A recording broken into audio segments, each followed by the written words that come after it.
So one of the most counterintuitive ideas is the idea of cyberdelics. The idea that there's a connection, a relationship between psychedelics and cybernetics. Even though psychedelics are more associated with spiritual experiences and transcendence of the self, and cybernetics is associated with computers or technological hardware, the truth is that psychedelics and cybernetics are intimately intertwined. In fact, there was an article once that called Google the first psychedelically informed superpower. So from where does this idea originate? What is the origin story, right? The seeds of the intersection of psychedelics and cybernetics. Well, for this you have to go back to the 1960s.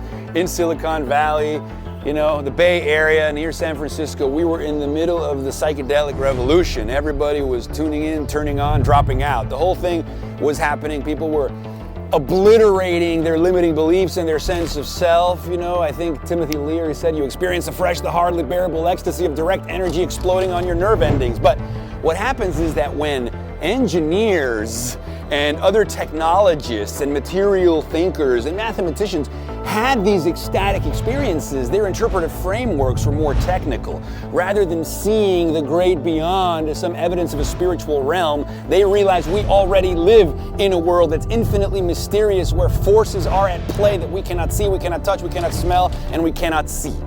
Right? And so from then they realized if we can free our minds from our limiting beliefs, maybe we can free ourselves through our technical proficiency in similar ways. To the degree that now our ideas can be recorded in silica.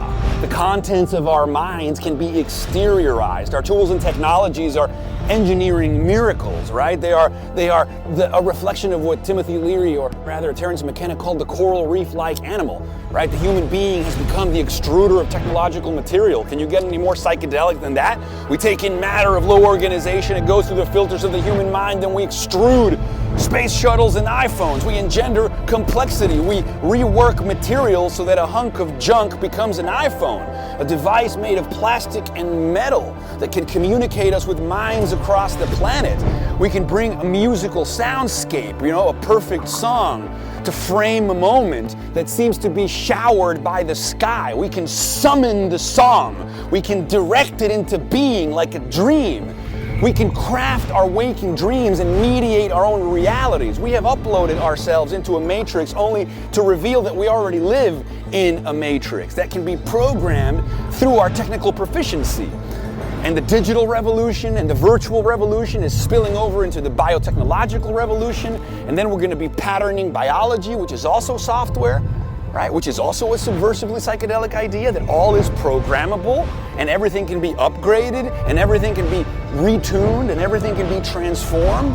And then nanotechnology, which sees the material world as programmable atoms, another psychedelic idea. So when Leary said you experience afresh the hardly bearable ecstasy of direct energy exploding on your nerve endings, that has been made manifest by digital technology, virtual metaverses, biotechnological mRNA vaccines, and eventually nanotechnology creating buildings that self-assemble. We are living in a magical world. And if you could time-lapse human progress, it would look like our minds, our consciousnesses, the imagination is spilling out of us, and we are actualizing the human imagination. We are designing the world and ourselves into being, right? We are literally a thinking stratum of the earth that is willing itself into existence, but that's already what biology is. So it's biology becoming aware of itself, which is also a psychedelic insight. When Tim Doody said that psychedelic experiences recontextualizes the self into a marvelous conduit in a timeless whole, we are a marvelous conduit in a timeless whole from which molecules and meanings flow, from neurons to nebula and back again, in ones and zeros, in DNA code, and in programmable atoms, my friends. And that's what makes the technological revolution and singularity we're living through psychedelic. It is psychedelic. Cyberdelics is where psychedelics and cybernetics meet. That's the cyberdelic revolution in the world we live in today.